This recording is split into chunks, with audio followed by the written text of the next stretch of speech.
Graças e paz, meus irmãos. Gostaria que você abrisse a sua Bíblia no Evangelho de Lucas, no capítulo 9.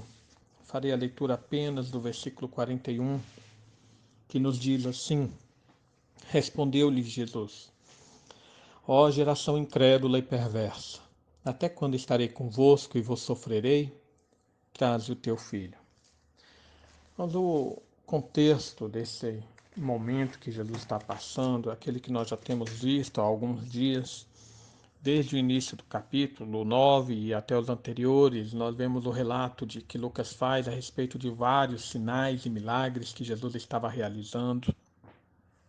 Então, após até o milagre da multiplicação dos pães e peixes, que é descrito lá no versículo 10 a 17, nós temos aquele momento em que Jesus questiona os discípulos a respeito de como as multidões o viam, no qual algumas disseram que o viam como profeta, como Elias, ou até mesmo como João Batista.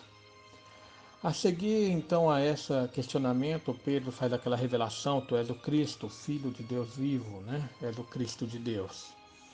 A seguir a isso, Jesus ele deixa de perguntar quem ele é para falar quem são seus seguidores, né? No versículo 23 ao versículo 27.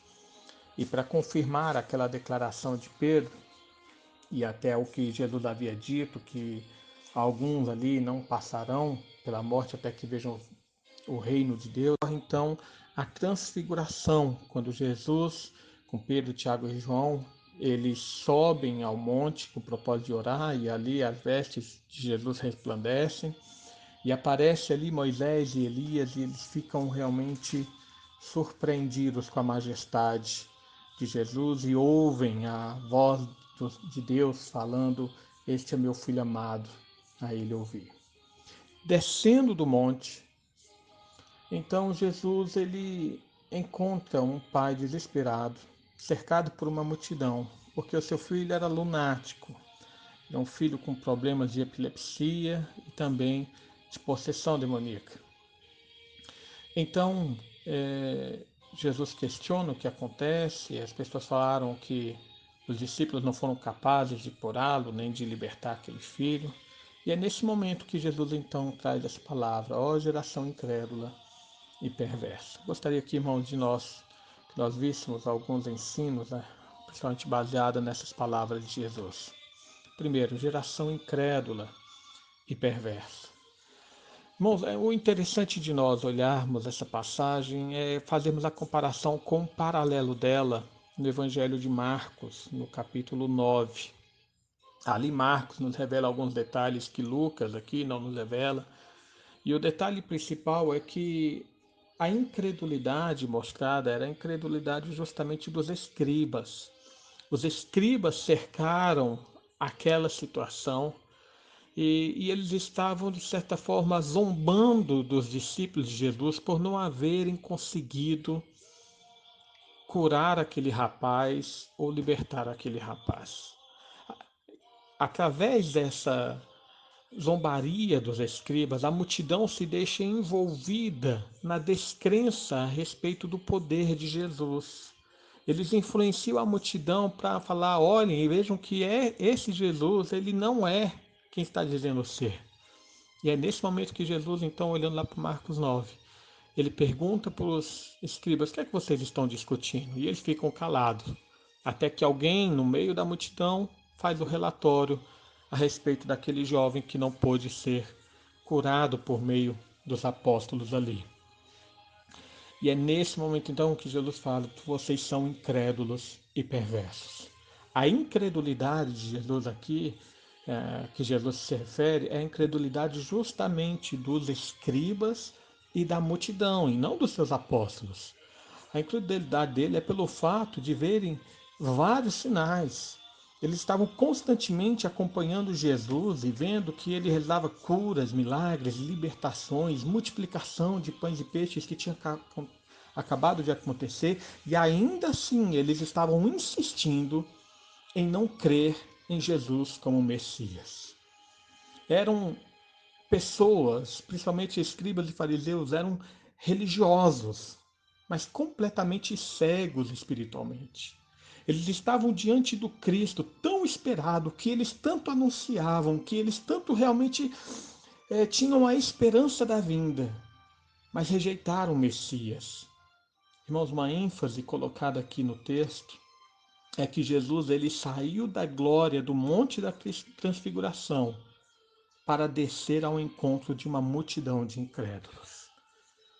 E aí nós podemos ver que essa essa imagem se relaciona à imagem da própria encarnação de Jesus. Paulo nos fala que ele esvaziou da sua glória e se tornou como um servo, humilhando-se. Aí se encarnou. Jesus saiu da glória celestial para o encontro de pessoas incrédulas.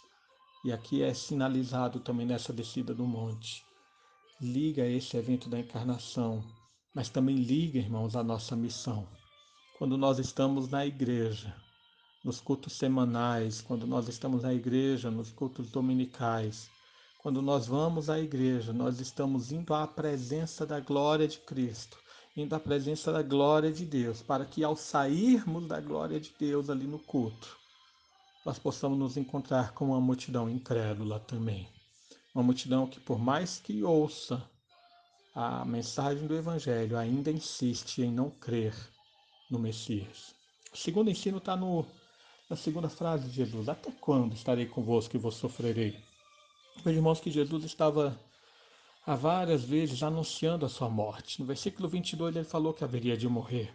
Posteriormente, no versículo 44, novamente ele falaria isso. Então, nessa situação, apesar até da obra posterior dos apóstolos, muitas pessoas já deixariam de ser abençoadas, curadas e libertas, porque Jesus já não estaria mais entre eles. O Cristo haveria de morrer e de ser elevado aos céus. Então, isso aqui nos aponta, irmãos, também para uma outra necessidade da igreja. A igreja, ela está presente no mundo para representar Jesus, para continuar a obra de Jesus. Mas o tempo da igreja também terá fim. Apocalipse capítulo 13, versículo 7, nos dada a visão ali através de João, que um dia a besta haverá de vencer a igreja. A igreja será derrotada. Não que não haverá mais igreja no mundo, mas que será uma igreja fraca, será uma igreja sem influência, sem poder e sem vida. Jesus certa vez demonstrou isso, até falou que porventura quando vier o Filho do Homem encontrará fé na terra. Mas o fato é que a igreja está no mundo. Nós temos a missão de representar a Cristo e enquanto estivermos aqui, é tempo de trabalhar, é tempo de anunciar a obra de Jesus a todos os lugares do mundo. É tempo de nós realizarmos a obra de Jesus, trazendo cura e libertação a esse mundo perdido. E a terceira frase é a frase final do versículo, quando fala: traz o teu filho. Veja, irmãos, que a multidão era incrédula, mas havia um pai no meio dessa multidão que era esperançoso. Um pai que rogou a Jesus a cura e a libertação do seu filho. Um pai que não suportava mais ver seu filho nas garras do diabo, não suportava mais seu filho ser machucado e maltratado pela enfermidade. Assim, irmãos, nós também devemos pregar o Evangelho. Embora encontremos nesse mundo uma multidão de pessoas que são incrédulas e rebeldes, são avessas ao Evangelho, são avessas à mensagem da cruz, nós temos que mostrar a graça de Cristo a todos, porque no meio dessa multidão há alguém que precisa ser levado pela graça, alguém que precisa ser curado pelo poder de Deus, alguém que precisa ser liberto da escravidão do diabo. Nós entendemos isso quando o próprio Jesus falou que muitos são chamados, mas poucos escolhidos. A mensagem da cruz tem que ser espalhada e anunciada para toda a multidão, para todas as pessoas. Porque no meio da multidão há aquele Zaqueu que precisa do encontro com Cristo. No meio da multidão há aquela mulher que sabe que se apenas tocar nas vestes de Jesus haverá de ser curada. No meio da multidão há sempre um pai esperançoso pela salvação do filho. Por fim, o versículo 43 nos mostra que todos ficaram maravilhados ante a majestade de Deus. A maravilhosa graça de Deus sempre vai sobressair a incredulidade do povo. Trabalhemos enquanto é tempo, trabalhemos, porque essa é a nossa missão. Que Deus nos abençoe. Vamos orar nesse momento. Pai amado, mais uma vez nos colocamos diante de Ti. Agradecemos a Tua obra em nossa vida, a Tua salvação que nos encontrou, a manifestação da Tua graça sobre nós. E clamamos, ó Pai, que Tu nos capacite também a sermos embaixadores do Teu Filho Jesus, a sermos cheios do poder do Teu Espírito Santo, para proclamarmos a salvação que há no nome do Teu Filho Jesus. Abençoa-nos, ó Pai, para que andemos em luz e trabalhemos com todo fervor, trabalhemos com toda alegria e disposição para levar cura e libertação àqueles que ainda estão perdidos nesse mundo. É o que pedimos em nome do Teu Filho Jesus. Amém.